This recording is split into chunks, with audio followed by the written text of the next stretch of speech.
What is up, YouTube? Hold up, I'll talk about Jack in the Pack in just 1 second, but first, listen to this.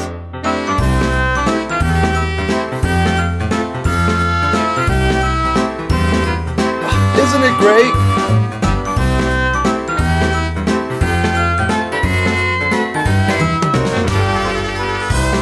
Isn't this awesome?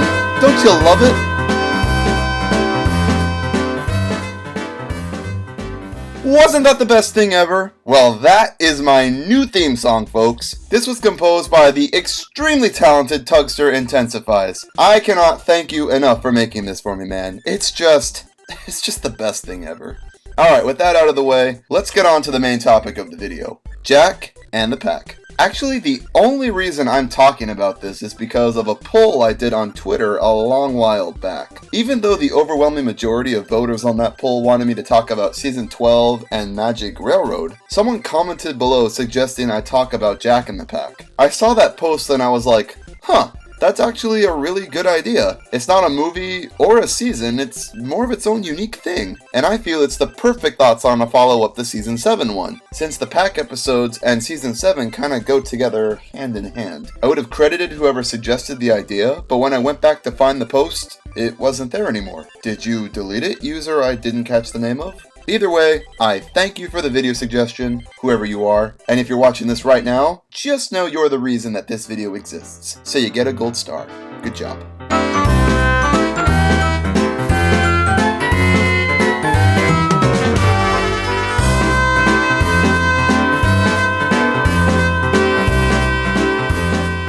So for the younger viewers watching who have no idea what the friggity frack Jack in the Pack is, let me explain. Jack in the Pack was the unsuccessful attempt to create a spin-off series of Thomas the Tank Engine. The concept was simple, the same format as Thomas the Tank Engine, but to be focused on a fleet of talking construction vehicles instead of a fleet of talking trains. I want to say that when everyone discovered that a Jack in the Pack spin-off was a thing, everyone was intrigued. No one could believe this was real, and then after everyone saw the episodes, it was like nobody cared. And I will never understand how the Pack episodes still don't manage to get as much love as they do, because at the time, I thought they were like the best things ever, and I still do to an extent. I remember my first exposure to this was an ad for the On-Site with Thomas DVD at Target on the TV screens in their entertainment section, and I foolishly reacted, "Holy crap, that looks just like Season 7! Classic Thomas is making a comeback!" And while it wasn't really Classic Thomas, it kinda was, in some ways.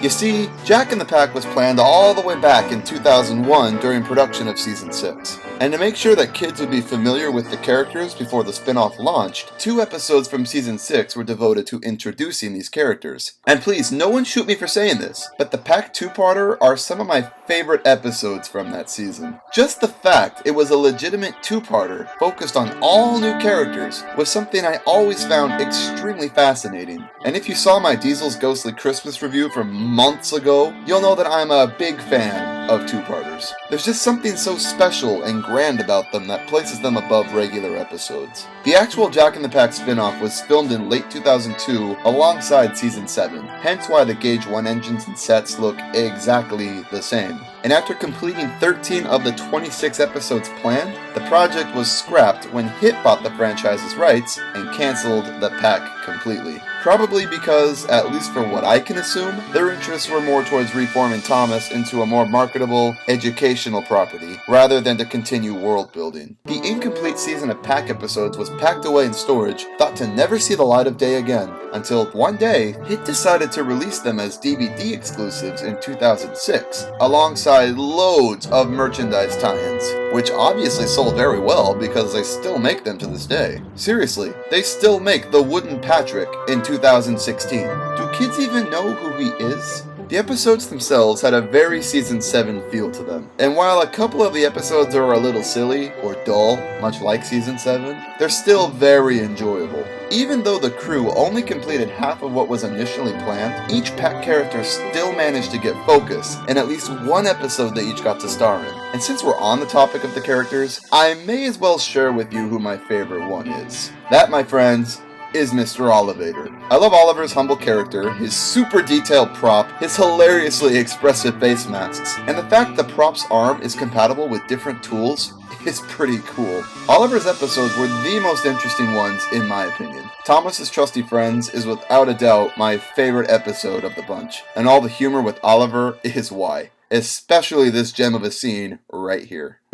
Ouch! Said Oliver. Ouch! Ouch!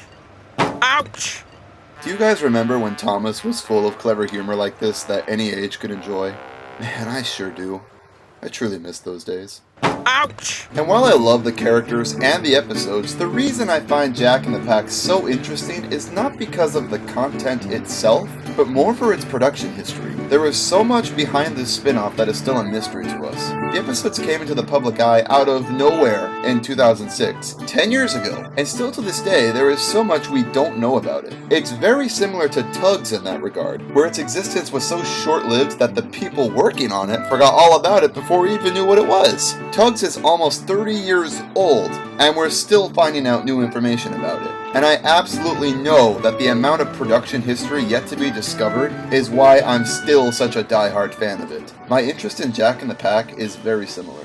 And while I can say that Tugs is like, perfect, I can't say the same about Jack in the Pack. There were so many baffling decisions made with this series. One of the biggies for me was the series' overly long, terrible, clunky official title. The official title is Jack and the Sodor Construction Company.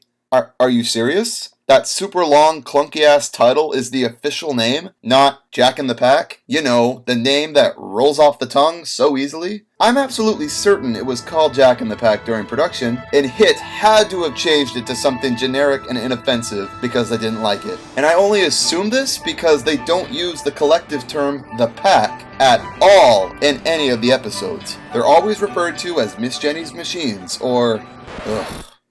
Thomas's friends. Thomas's friends, his friends, his friends, his friends, his friends, his friends, his friend, his friend, his friend's friends. Never the Pack. Has anyone else ever noticed this? I first noticed this in 2006, and it's bugged me to hell ever since. They called them the Pack in Season 6 before HIT took over, and I'm sure if HIT had the resources to do so, they would have gone back and redubbed those just to axe the term. Another thing that bugs me is the stupid, bland-ass episode titles. They're not the original titles. HIT again changed them to shoehorn Thomas and Percy into them. Some of them don't even make sense now, like Percy's Scary Tale. Percy doesn't even tell the scary tale in that episode. It was Kelly. What the fuck? The original titles are so much better. They were leaked on Virgin TV's website sometime back when they were streaming the episodes. Percy Helps Out's actual title is Nelson Gets Carried Away. On site with Thomas was The Importance of Being Patrick. And A Visit from Thomas, Oliver Saurus. See?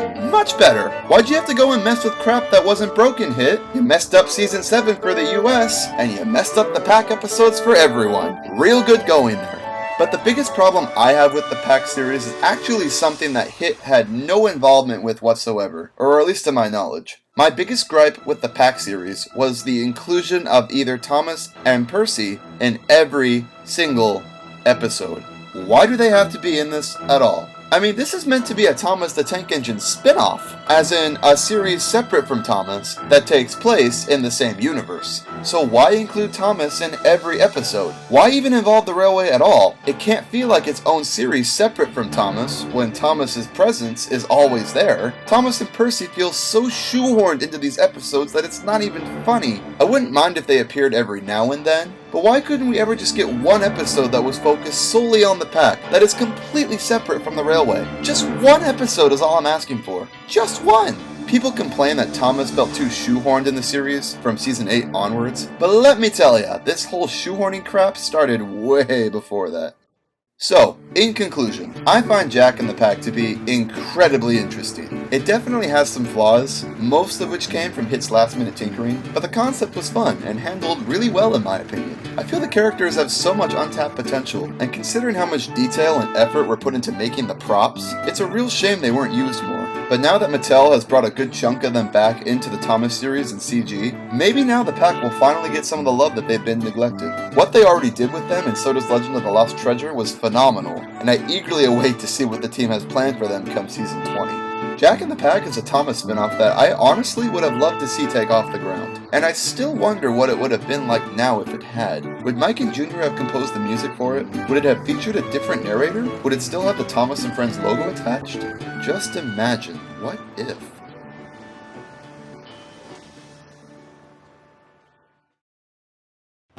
Alright, so those were my 2 cents on Pack and the Jack.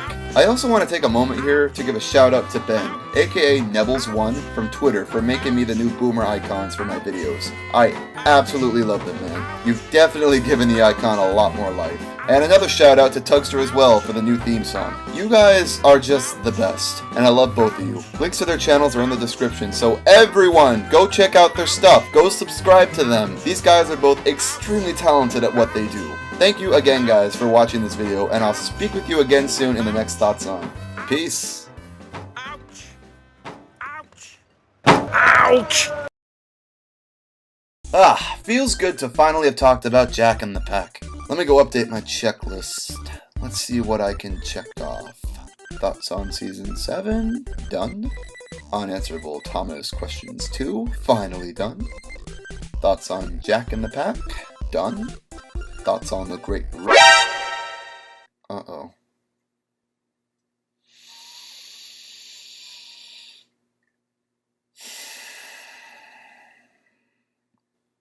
Alrighty. Well, better get started.